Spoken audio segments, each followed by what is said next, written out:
Ignition sequence starts. 6, 5, 4, 3, 2, 1, 0. Liftoff. We have a liftoff.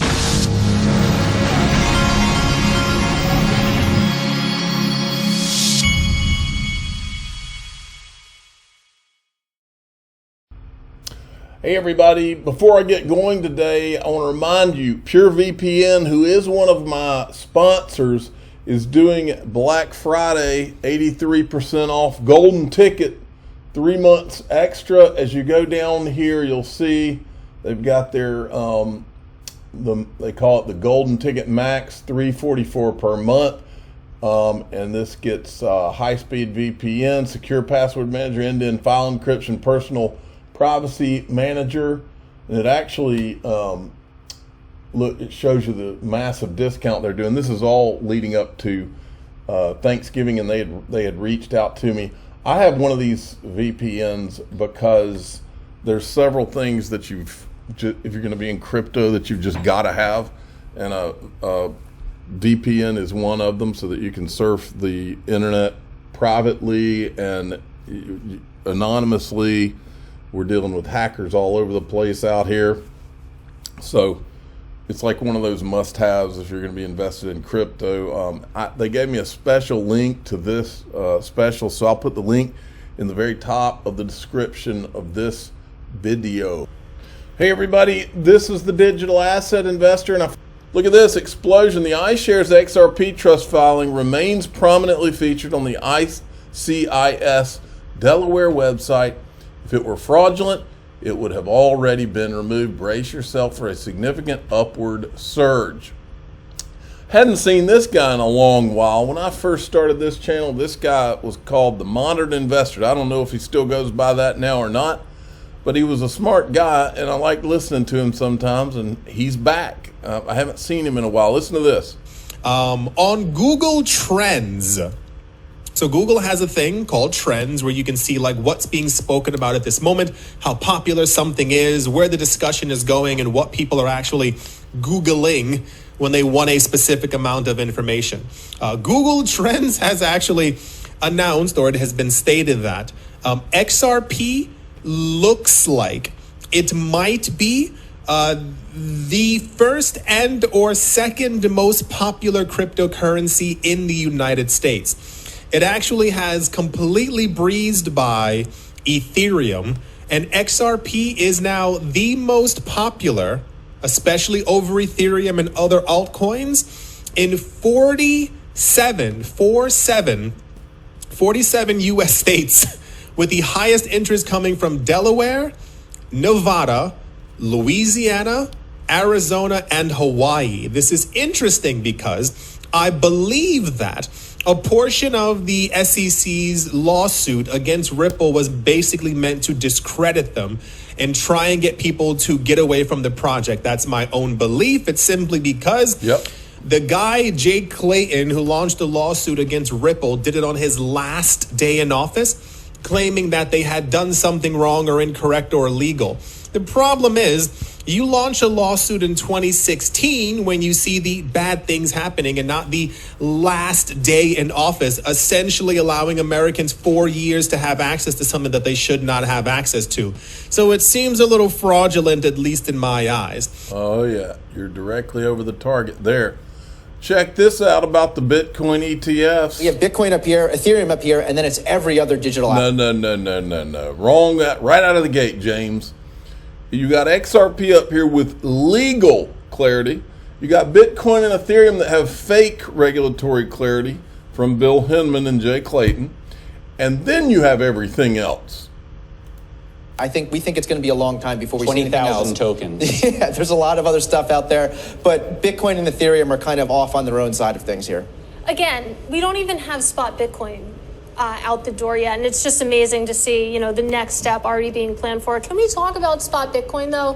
What is the current timeline? I know that you and some others have been tweeting about windows. Apparently, we're in one of them in terms of when we could see the 19B4s approved. What's going on? Yeah, so there's B4, you've got to walk us through that kind of jargon first. Yeah, 19B4 is basically you file for a rule change proposal and in this case, the rule change proposal is to list Bitcoin ETFs, spot Bitcoin ETFs, and so there's all these deadlines and clocks. But all you really need to know is right now there's a window. There's 12 different spot Bitcoin ETF applications right now out there. There's a window right now where there's no comment periods. There's nothing that SEC has to do in all of them. So theoretically, if they really wanted, they could approve all of them at once. We also we're not as tied up on that window. Yes, that's possible, but also, like I said, there's 12 filings. 9 of them, it doesn't matter. Anytime from now to January 10th, they can be approved and theoretically list at some point within that time range. There's 2 processes that need to go on here. There needs to be an S1 approval and a 19B4 approval. 19B4 is the one that everyone's been watching, the one we've been watching closely, and the one we think is going to happen by January. All right, and then we had Kathy Wood on Squawk Box. When there was a threat of XRP potentially BlackRock potentially doing an XRP ETF, CNBC had to rush in there and talk about XRP real quick. Now they're back to not talking about XRP and trying to pump a Bitcoin ETF. You and I sat together in 2021 down at Javits Center. Yes. And I asked you, and by the way, this was when Bitcoin, I believe, was... Again, they're doing it wrong too. It should be XRP, the one with legal clarity, comma, Bitcoin, comma, Ether, the ones with Bill Hinman regulatory clarity, fake regulatory clarity, and altcoins. That's what should be written there. It was like $50,000. I mean, it was much higher than it is right now. And you said over the next 5 years, you thought it was going to rise at least tenfold. Okay, so Yes. I think you were looking at $500,000 Yes. a coin. Yes. We're now 23, coming on 24. If we had this conversation in 25, 26, do you think we're still? Are you on track? Yes, I think this regulatory breakthrough is very important to bring institutions online effectively. And I think BlackRock and Coinbase's partnership is going to be very important. The other thing that's very important from an institutional point of view, way back in 2018, Cambridge Associates, which advises institutions, said, you may not like it, but you better have a point of view because this is a new asset class. It's a source of diversification. And we would add, it's a hedge, if you're talking about Bitcoin in particular, a hedge against both inflation and deflation. And as you know, we think the bigger risk is deflation. I wanted to talk to you about our... Okay, so they're continuing to carry out their duty. James Phelan, Judge Torres has set the schedule regarding remedies of discovery and briefing. Fred Rispoli was actively in here giving his analysis. This timeline means no chance an appeal would be issued before mid-2026 by the Second Circuit. The July 13th, 2023 ruling by Judge Torres will be ironclad for a very long time. Then he comes in, he says SEC versus Ripple, the remedies related to discovery schedule is set. There's no chance a Second Circuit ruling on an appeal by either party, if no one is ever filed, is issued before mid-2026. Think of everything that will happen between now and then. Game over, SEC. You lost. Then Jeremy Hogan comes in. Final briefs in April means final judgment in July. But more importantly, look at the case heading. The only defendant is Ripple. The defense has whittled the case down to only 20% what it used to be. How much of it will be left in July? That's why you hired top lawyers.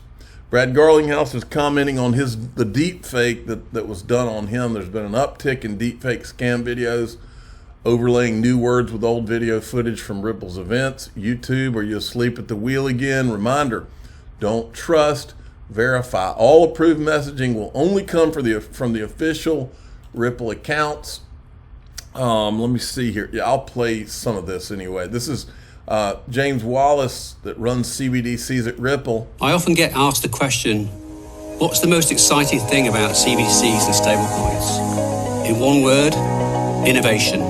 My name is James Wallace, and I head up CBDC at Ripple. I hope that's not You might already copyrighted know music. that over 90% of central banks around the world are now exploring CBDCs. There are many drivers to CBDC, including the decline of cash, improving payments efficiency, lowering costs, and the desire to innovate the ways in which money is used.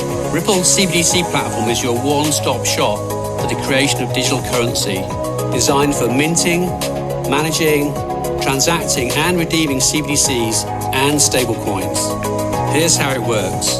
First, standard APIs enable seamless integration of the CBDC platform into a central bank's existing systems. This allows the bank to leverage their current infrastructure.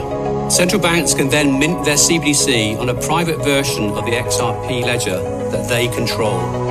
See that walled garden? Digital currencies can then be distributed directly to authorized accounts, either through commercial banks or directly to consumer wallets. Transactions run on a private ledger and are settled in seconds, and this is all done in a regulated and secure environment. The Ripple CBDC platform also permits the secure destruction of currency, giving the bank full control over monetary supply. The results? Lower costs, faster transactions, greater financial inclusion for all, and all done with a minimal carbon footprint. So explore this with us today. We'll work together to build a custom pilot and future-proof your financial infrastructure. Wow, that was great.